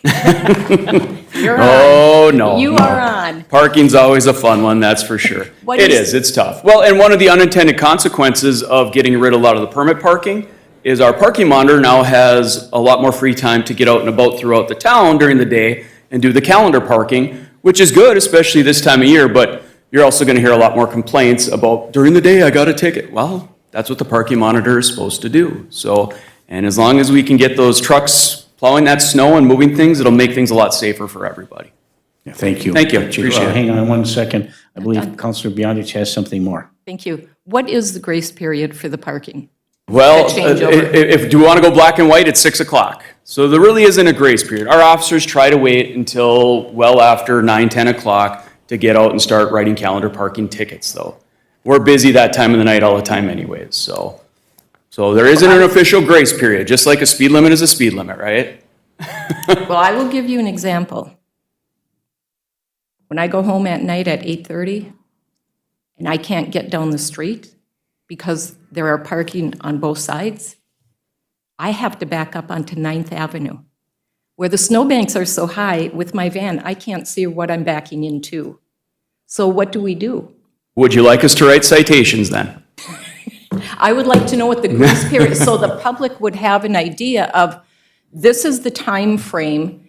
There's emergency vehicles that cannot get down, that have to back out onto 9th Avenue. But okay, if we want to say there's a grace period, then we run into a big gray area there. That makes it very difficult at that point. So Because by all means, if we showed up, if a ladder truck or something from the fire hall got there, if we have vehicles that are parked off sides at 6:30 at night, by all means, we have the ability at that time to write them a citation because it's inhibiting them from getting down the street. That's fine. But if all of a sudden we have a grace period, then what's the point of even having a time that we have a switch over? So it makes it very difficult to then enforce things. So if a resident has issues with that, do they call the They department? call, absolutely. 911. 911, Thank you. absolutely. Thank you, Councilor Beyondich. Assistant Chief Nicola, thanks for being here. Thank you. You guys have a good day. Thank you very much. You too. Thank you. Item number 10 is request for the left turn lane in the separate right turn through traffic lane on 2nd Avenue at 8th Street South. I guess I can address this real quickly. Did you have something beforehand? I apologize for that if I made a I just think it's a fantastic idea. What's that? It's a fantastic idea. Yes, so I'm gonna maybe ask Matt a question of engineering with respect to when we're doing the new public safety building. This request came from a Midway resident who, is concerned about, over the years, of all the stacking that goes along 8th Street South when they're trying to make a left turn lane. And seeing we're gonna be moving and making some adjustments in the public safety area, would it be feasible for us to have some way in which to do, would it be actually it would be a left turn from 8th Street South, to have the ability for cars to bypass that, have that separate left turn lane in there some way, if we can encroach it during the construction period of our new public safety building. What could be the feasibility? Do you have any, could we investigate this, or how do you think we should proceed with respect to how we're doing going to construct with the public safety building, Matt? Thank you, Mayor. I thought about this a little bit, thinking that I might get asked this question, actually. If we did something at 8th, it would look something similar to what you have at Chestnut Street and First Street South right now, where there's no parking, and then there's a dedicated left turn lane to go on to Chestnut onto First Street South. It's a little bit confusing driving that. I drive it just about every day, because you think you can just keep going straight because there's parking. You're driving along the drive lane, the parking lane's alongside you, and all of a sudden the parking lane goes away and you're supposed to merge over to go straight to go through. In the summertime, it's not as big of a deal because you can see the striping on the road. In the wintertime, it's harder to tell, and so oftentimes I'll get right next to somebody and they'll be trying to go straight even though it's a dedicated left turn lane, them not knowing. The other thing we'd have, so I guess that's a long way of saying, yes, there should be room there to do it. We would have to eliminate the parking in that block of 2nd Avenue. We would also have to probably consider something with the traffic signal there, if we wanted to do something different with a dedicated left turn arrow or something like that. So I think there's a way it could be done. Might want to just take a little bit of time to look into that a little bit further and see what might be the best way to go about it. And at the end of there is a lot of stacking there. There is, especially in the mornings when people are coming in to go to school. There is a lot. So, and with the public safety center going in there, that is going to change the dynamic a little bit as well. So if it's okay with you, I can certainly look at that a little closer and think that through and come back with a recommendation. I'll talk to Jim Rossovit and we can look at it. Yeah, I think that'd be a good idea to do that. Do we actually need a form of a motion to direct him to do that, Britt? Yeah, we probably should, yes. Okay. And Mayor, if I one point too, when we do please. that, Matt, we need to look at also I can't remember the name of those the signal lights that we use for the PD and the fire when they're. Yeah, The the way that they can emergency change. ones. Yeah, Mhm. Yeah, the way they emergency can change them when changeovers. they pull Yeah. up with their vehicle. Yep. Can't remember the name of the tool, but you know Up what I in mean. my mind, I know exactly what you mean. It's slipping my mind right now. It starts with an E, but anyway. Thank you. I think it's emergency egress or something. I can't remember the name of it. Counselor Johnson. I would move to direct staff to look at the intersection in conjunction with the public safety center construction. Okay, moved by Counselor Johnson. Is there support? Support by Counselor, Paulson. Is there any further discussion? Counselor Paulson. Thank you. And I would also say, because the public safety center is going to be between 8th and 10th, right? So maybe include those 2 blocks if you have emergency vehicles.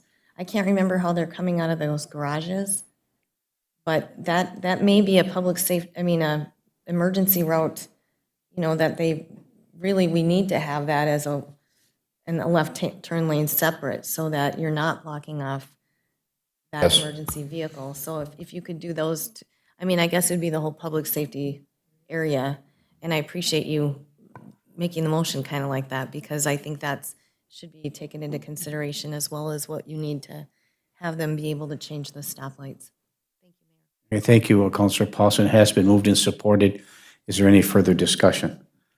Hearing and seeing none. All those in favor signify by saying aye. Aye. Aye, opposed. Motion carries. Matt, thank you very much for being here. Okay. Item number 11, it was a Counselor Motley request to discuss the potential for a community survey to the citizens of Virginia regarding the wants, needs, hopes, and dreams of Virginia. And I know that we talked about this earlier, but, we do have some surveys available. Our comprehensive plan had a lot of community input on what our wants, needs, and desires are for the community in moving forward, which is reviewable on occasion by our staff and all of us. But please, Councilor Motley, continue. Yes, before I put this on as an item of concern, I had no idea that it actually existed, so thank you. It's kind of more of a waste of your time now, but the reason I brought it up was there was somebody that works downtown that had requested the businesses downtown to be polled and see what their wants are in the future for the downtown. So it actually wasn't directed at the full city, it was the downtown businesses, if we could poll them, but. We have, and Counselor Motley, we have done that recently through Okay. EDA, and I'll get you that information. Thank you. So never mind then, but thank you, appreciate it. Thank you, Councilor Motley. So we'll get you that information and maybe a refresh for all of us as well. Britt, thank you. Thank you. Item number 12 was approve the memorandum of understanding between the Virginia Police Department and Range Mental Health Center. Well, we just saw a good presentation this morning about that. I think Range Mental Health and their mobile crisis unit and the compassionate care unit that they have in conjunction with the police department has been working well. The investment that we made in our community resource officers has been phenomenal. It's been effective, and we've dealt with a lot of people who are in need and those who have been struggling over time and have been able to address those issues. So this is that collaborative that we've all been seeking before. So in your packet, there's a memorandum of understanding and looking for you to review and make comments and potentially a motion moving forward. Councilor Paulson. I know Lieutenant Swenson isn't here, but is this the first time we've had a memorandum of understanding come before us for the Range Mental Health? So this is recurring? Pam? Thank you. Yes, this is recurring. We do it every year. And then is that part of that CCR team? Yeah, compassionate care unit. Okay, so that's the two gals that were here, they're a Range part Mental of this Health. Yes. MOU that works in congruency with Lieutenant Swenson? Yes. Okay, thank you so much. I'll And, move the MOU. Thank you. Councilor Johnson moves to approve the MOU between Range Mental Health and the Virginia Police Department. Is there any support? Support by Councilor Freelieb. Is there any further discussion? Hearing and seeing none. All those in favor signify by saying aye. Aye. Aye. Opposed? Motion carries. Thank you. Item number 13 is a request from Climb Theater to conduct charitable gambling at the Virginia Bowling Gardens. So this is a request for them to, for pull tabs, is that correct? For the Climb Theater to have a charitable gambling pull tabs at the Virginia Bowling Gardens, is that correct? Mayor? Pam? Yes, that is correct. Okay.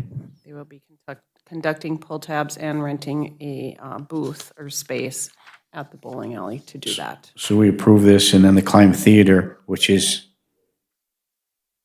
not local, will be receiving benefits from the gambling that's received through the charitable portion of Bowling Gardens. Charitable gambling rents space from different entities, as we have 14 with the Elks Club, and they rent space, we rent space, and Climb Theater will be renting space, and any proceeds that they receive will go to their organization for charitable purposes, and then the Bowling Garden gets a rental fee for hosting the box there. So that's how that works.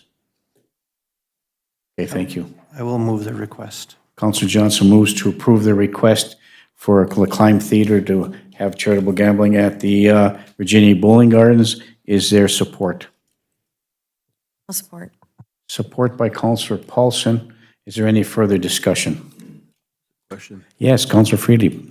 Does the Climb Theater have any collaborative events with the Lyric Center for the Arts, or is there any plan for the future or anything like that? They don't currently, and I don't know if there's any plans in the future. That would be my preference, for them to be involved with us locally if at all possible. Are they out of St. Cloud, or where are they from? Or St. Paul? I don't know, maybe Jody's, our library director is going for, may have some additional information. Jody? I'm not sure where they're located out of, but I'm pretty sure that they are doing a legacy tour this summer if it's the same theater, since I don't think there's too many with the name of Climb Theater. So they're doing some events this summer throughout the Arrowhead Library System, and they'll be in Virginia. I'm not sure of the date yet. We're still working on our summer schedule.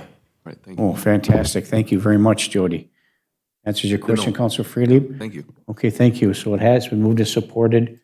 Is there any further discussion? Do you have anything else, Pam? They're located in Inner Grove Heights. Inver Grove Heights. Okay, thank you. Further discussion? Hearing and seeing none. All those in favor signify by saying aye. Aye. Opposed? Motion carries. And Mayor, the final item that we have on the agenda is discuss the IAFF contract negotiations, and this portion of the meeting should be closed per Minnesota statutes 13D03. Okay, thank you. Oh, we missed one. What did we miss? Fundraiser. Oh, donations, sorry.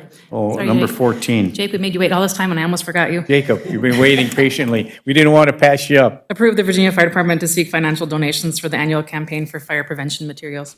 So moved. Yeah, and we'll move it. Is there support? Support by Counselor Bionich. Further discussion?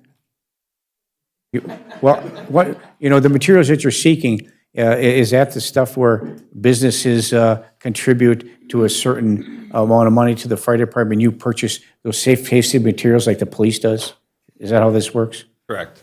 They on our behalf, they reach out, have a letter, reach out to all the businesses locally for those donations, and through them, we purchase the materials for community education, so in the schools, for any outreach we do.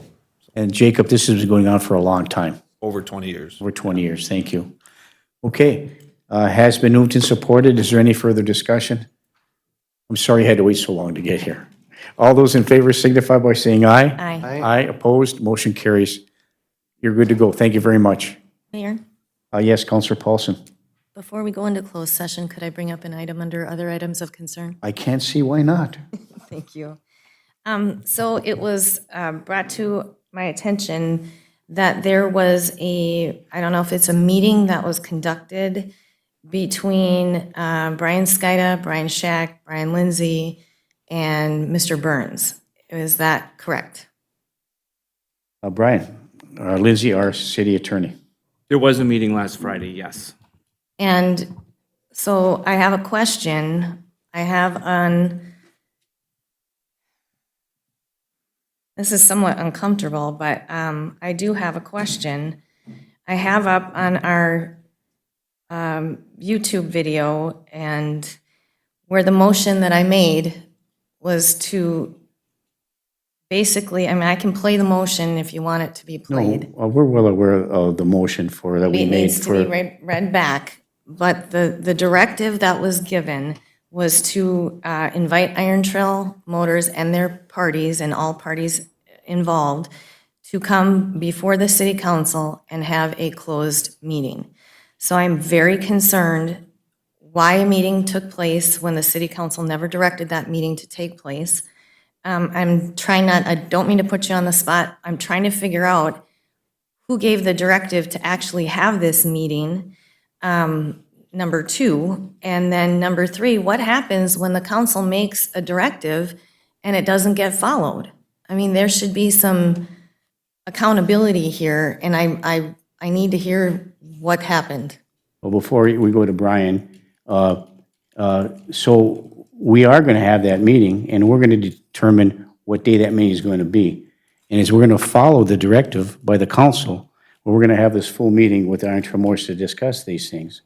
At any given time, if Iron Trail Motors wants to talk to our attorney about these things, I don't see the harm in it.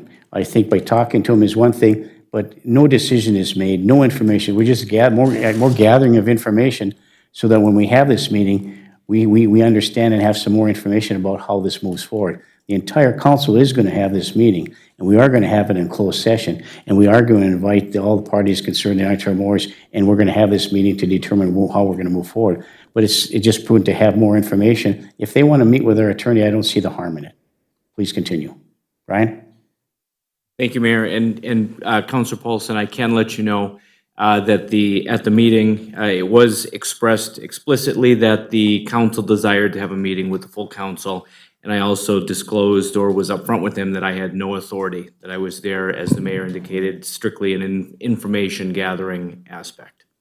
And so there was no decisions made, and the conversation was general. And I appreciate that, and I can understand that. I guess my point is, the reason that we all agreed to the motion actually that I made was to have them come to a meeting. And the fact that then that tells me there was a declination of the invitation to attend a meeting in a closed session fashion, which I would have been happy to do open session too, like Councilor Johnson had originally suggested. But my concern is that there's back and forth conversation going on, partially maybe concession negotiation going on, and that's not something that we gave a directive. We wanted to be a part of that conversation.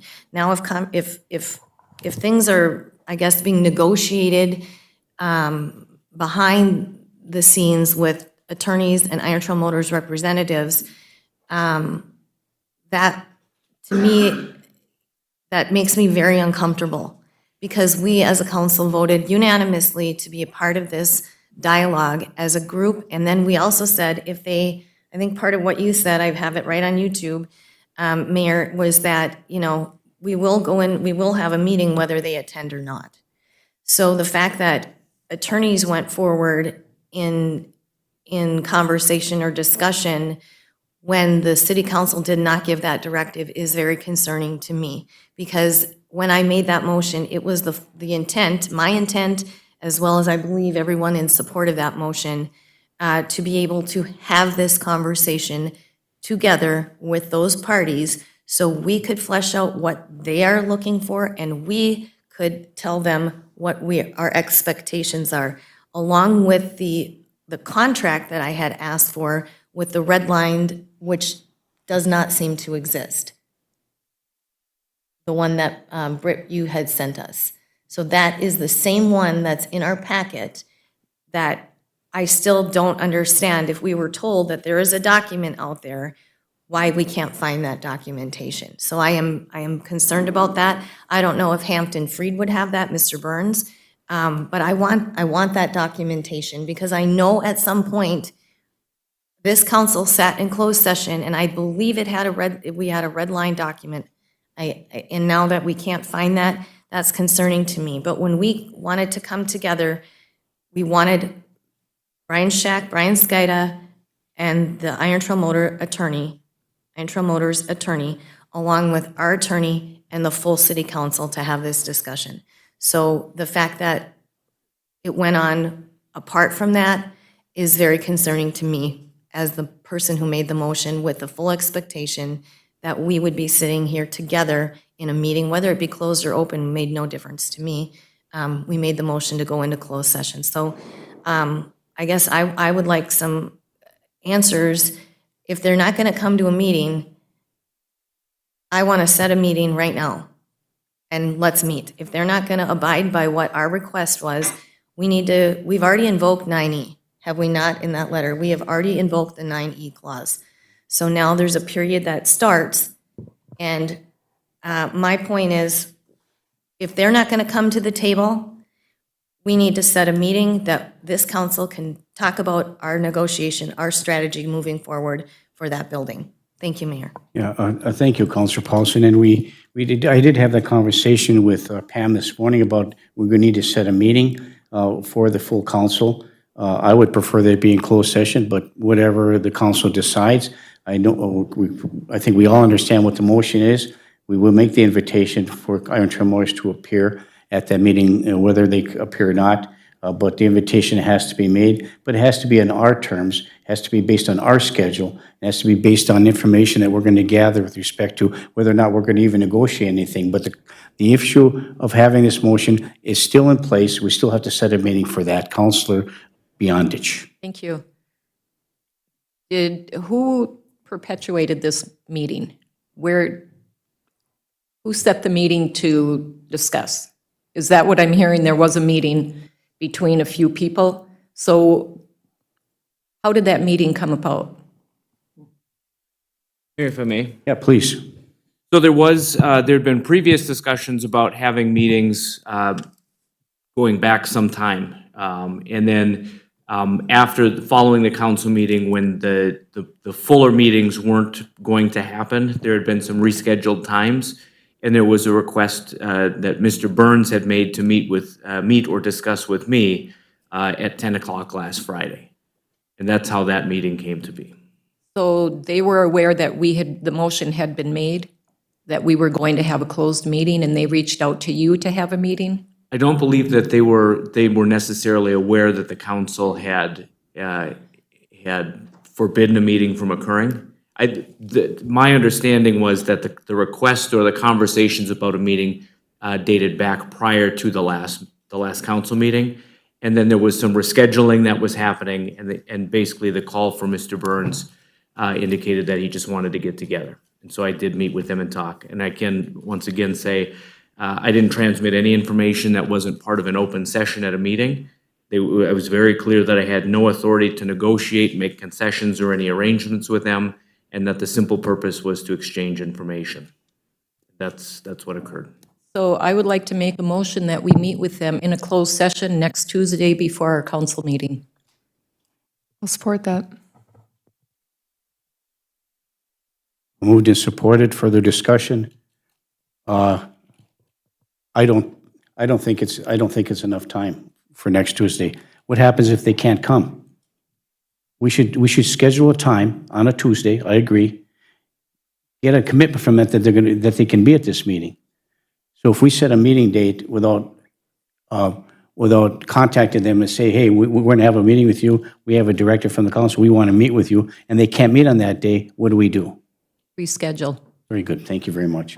So, Brian? And Mayor, just as a point of clarification or maybe a point of order, I'm not sure that meeting can be closed. I'm assessing, I'm just off the top of my head, I'm not identifying a specific statutory exception that would allow it to be closed, because we would be involving a third party and because we would be a full body acting as a municipal body. The meeting would be presumed open. There would be no confidential, non-public information exchange as that's defined by statute. We wouldn't be receiving attorney-client privilege information. We wouldn't be developing negotiation strategies. And so I think that meeting would have to be open. Mayor, if I may? So if we're talking about amendment to the to the thing, if we're talking about amendments or back and forth, that can all be open, correct? Correct. Okay, thank you. Councilor Paulson. Thank you, Mayor. After my conversation with you, Brian, you had stated we could go into closed session because it was about contract negotiations. So I'm getting conflicted once again. I'm just going to play this. I would make a motion to set a meeting with Iron Trail Motors and the parties that concern the contract for the naming rights to attend a full city council closed session meeting to conduct contract negotiations. And a meeting to be set within a certain period of time, that as soon as possible. I would say as soon as possible. Thank you, Mayor. Okay, so that's the motion. Do you have that motion on the floor?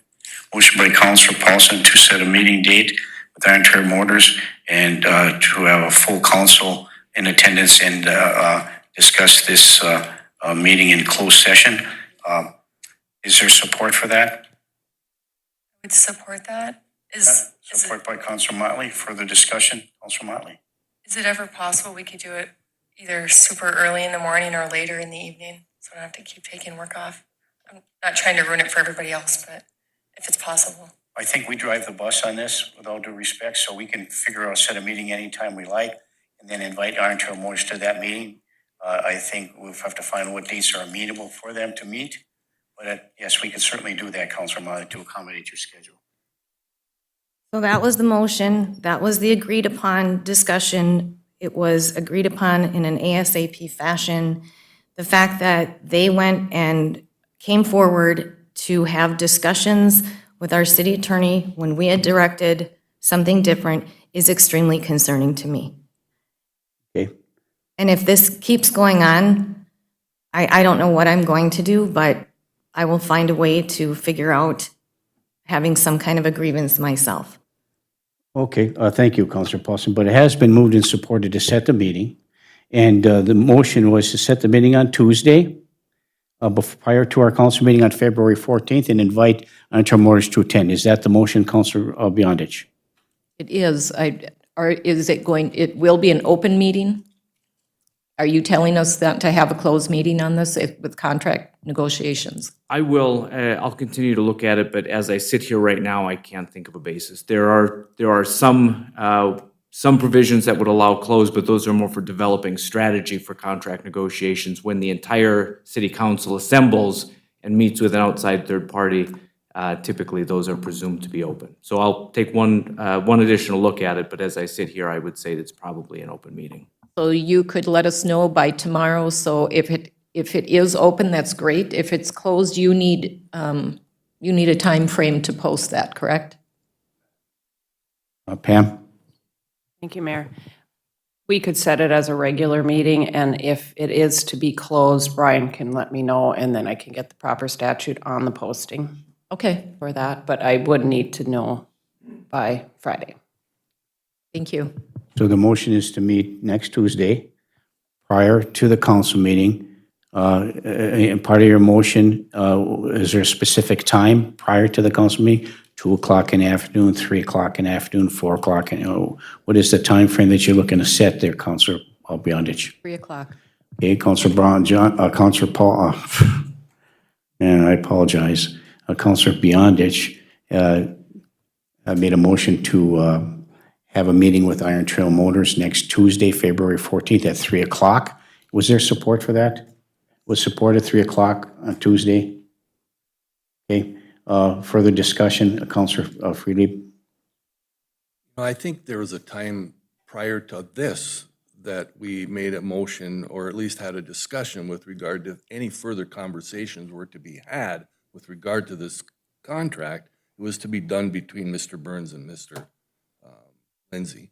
And so I'm assuming, Brian, that you have had ongoing conversations with Mr. Byrne as we lead up to this potential meeting that we are going to have as a council of the whole. So I guess I'm not troubled by the fact that you had a continuing conversation with the people that represent Iron Trail Motors, and I don't think that necessarily the motion that was made would have ceased and desisted any further conversation between the people that are representing us, such as Brian or Mr. Burns as well. So I'm not troubled by that, because we will have that meeting as we made a motion to do, and I doubt that the conversation that was ongoing and continued between Mr. Burns and Mr. Lindsay caused any issues with regard to ongoing negotiations we'll have, as far as I'm concerned. I trust the representation that Mr. Lindsay's provided for us on this from day one, so that's where I stand.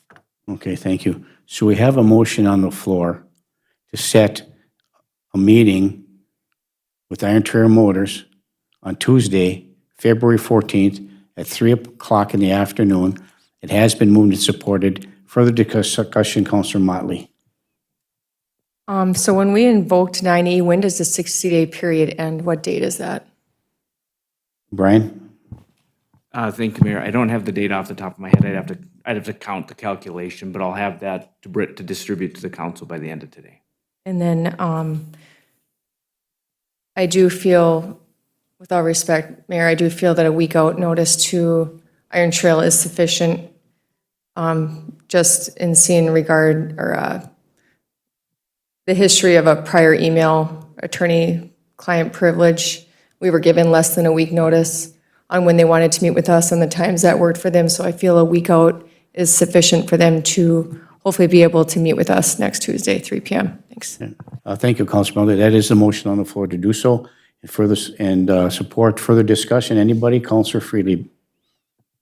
My concern is like, what is the goal and objective of this meeting that we're gonna hold? And I guess if we all come in here and we all seven have different ideas in terms of how we need to, move forward with this, that's gonna be a little disconcerting, to be honest with you. There should be some aggregated, mindset in terms of like what we're anticipating asking of them or demanding of them. And do we need a strategy session to sit down and discuss that prior to that meeting? Because if we go into it with just all, shooting from the hip with our own personal opinions of where we should be and what we're gonna be doing, that could create chaos, even more so than it currently appears to be. I mean, we went into an agreement with somebody and have a contract with them that, solicited $1.1 million that they're paying every month to do so. Do we really, in fact, want to now take down the signs and get their name off of the ice and get them out of there? Or are we going to say, these are the parts of the contract that we disagree with? We'd like you to get those out of the contract. And, we need to have some strategy with some goal and objective of what we're trying to accomplish. Do we want to sever ties with them? Or do we want to continue the relationship in a way in which it gives back the city the autonomy to make business decisions with regard to the building, which is a municipal building?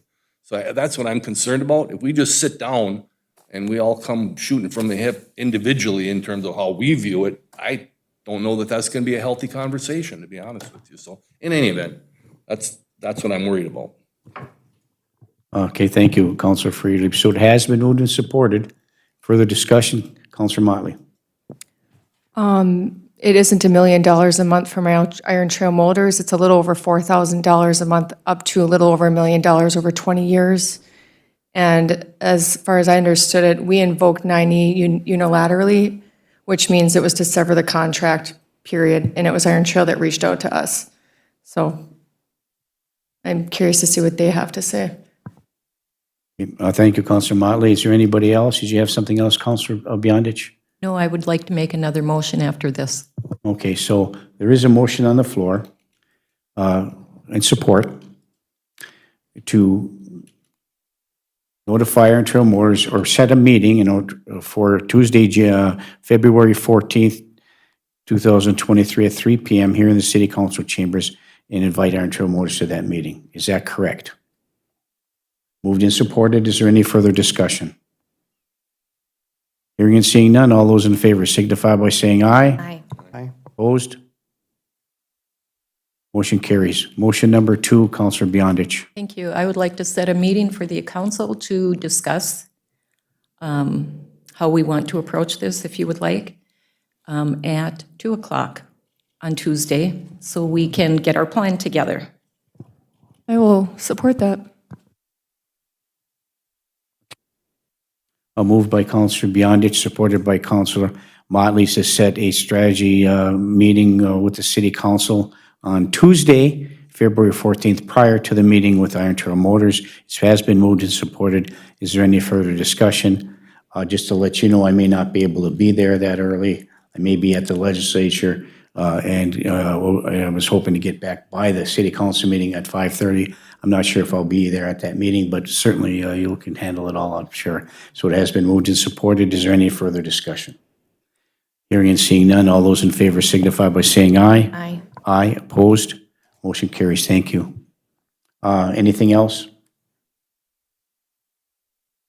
Okay, thank you. Let's move to the next item, please. Thank you. The next item is to discuss the IAFF contract negotiations. This portion of the meeting will be closed. And maybe take a quick break, Mayor? So I Yeah, can please do. Grab Let's some take a material. quick break. And you recommend that this be closed? Yes, please. Okay, thank you. Let's take a quick break. Thank you very much.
Okay, we're back from our break and looking for a motion from the council to go into closed session, discuss contract negotiations with IAFF, International Associated Firefighters. So moved. Moved by Counselor, boy, oh boy, Counselor Beyond is supported by Counselor Freely. Further discussion? Hearing and seeing none. All those in favor signify by saying aye. Aye. Opposed? Motion carries. I gotta have some breakfast.